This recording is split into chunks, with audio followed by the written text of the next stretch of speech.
It was not a good idea. And I actually went out, got my diagnosis as an adult.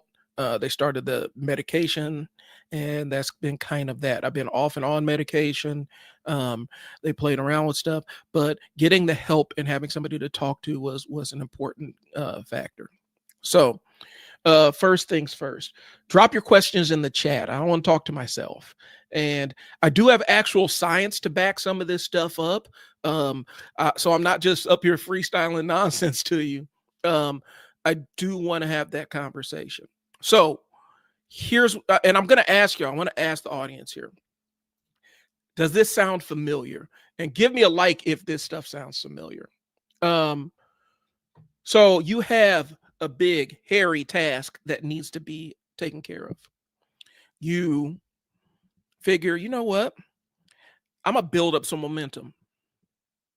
You think, okay, so I'm going to build up the momentum. What I'm going to do is I have this big, huge task. I'm going to get a couple of things, build some momentum, right? I'm gonna do these small things and build up the momentum. Some easy things, and it's gonna, yeah, Tiffany, yeah, thanks, Tiffany. Yes, I can relate.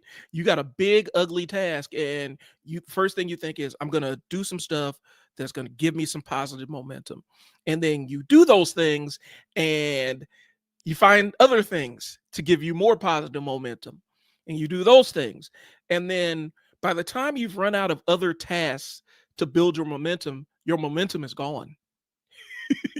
And then you go into beating yourself up, talking about how undisciplined you are, really being nasty to yourself because you thought that if I built this positive momentum, I can be like a ball rolling downhill, and now I can move on and get the next task done. Here's what the issue is, y'all. So, and I need y'all to understand this. And it took a while for me to understand this. First time I actually heard this, I was listening to, I think it was You Are Not So Smart by Dave McRaney. It's a book about cognitive science, and I recommend it if you want to listen to it. But it talked about the myth of willpower. And it's not a myth like it doesn't exist, but there's some mythology around it. And one of the things is we assume that people that are able to get a lot accomplished in a day have tremendous reserves of willpower. And um, because you lack willpower, you actually, a lot of people think they don't have the willpower because they don't have the mental fortitude, they don't have the discipline, and whatever. Here's what I'm here to tell you. Scientifically, it's been proven that willpower is a resource that you can deplete. And as you deplete it, you end up losing your ability to build up positive momentum and get things rolling. And so if you've ever sat there and looked at a task and you just didn't have it in you, go ahead and give me a like or drop a comment and let me know if that's the case. But the reality is you can absolutely deplete your willpower. And when I was a case manager, I used to tell my workers this. Um, you know, there's a number of things that you can do to destroy your willpower, but one is I'm going to get the snowball rolling with all these little menial low leverage tasks, and that's going to give me the momentum to jump into the hard thing that I've been trying to avoid. So I'm going to condense the nonsense. The way that you address the depletion of willpower is, and this is one of my hacks, is if I have a high leverage task, and when I say high leverage, that's something that's going to make me money, save me time, or move me forward. I try to jump into it when my willpower is high. And typically your willpower is based on your blood sugar, your blood glucose, and stuff like that. So typically you're going to have more willpower to get stuff done when you have food in your system. Yeah, skipping lunch is a bad idea. Skipping breakfast is a bad idea, especially if you have a lot of tasks that require your attention. Skipping meals is a good way to drain your willpower resources.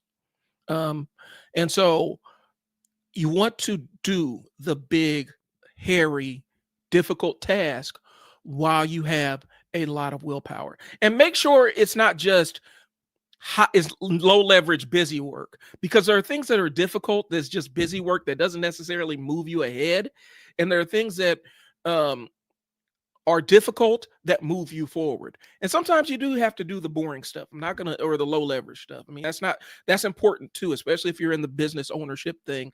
You have to pretty much do the stuff or hire somebody to do it for you. But we waste a lot of time um, trying to build that momentum and stuff, and or we pick something that is actually a low leverage activity. For me, a high leverage activity is creating videos, doing social media work, um, creating email, automated emails and stuff, email sequences and things like that. That's high leverage stuff that actually requires a lot of my brain power.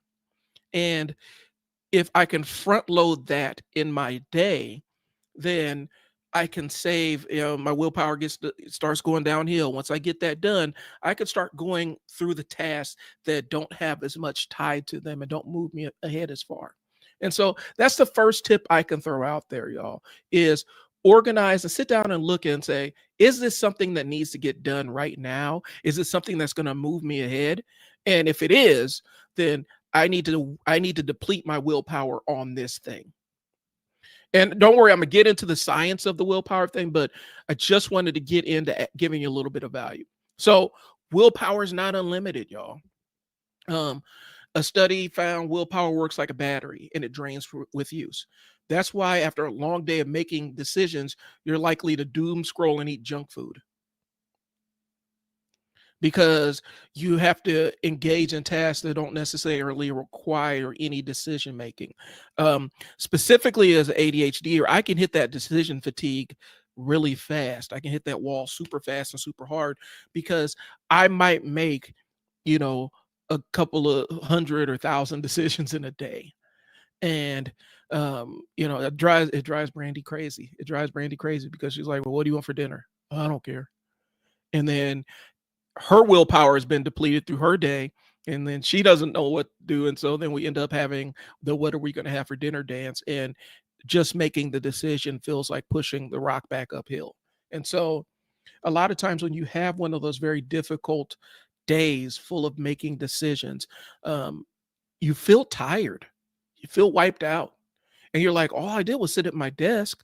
Well, but you're still burning through your willpower, your brain, thinking and making decisions.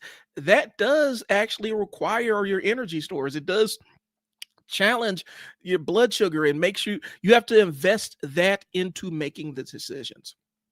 So, but yeah, it's and the study was by Burmeister. They called it the ego depletion theory. Um, and there's a couple of ways they tested it. I think the test that they specifically used was putting candy in front of little kids and seeing how long it took for them to break and eat the candy, even with the idea of a reward afterwards. And they tested how well they were able to resist this temptation.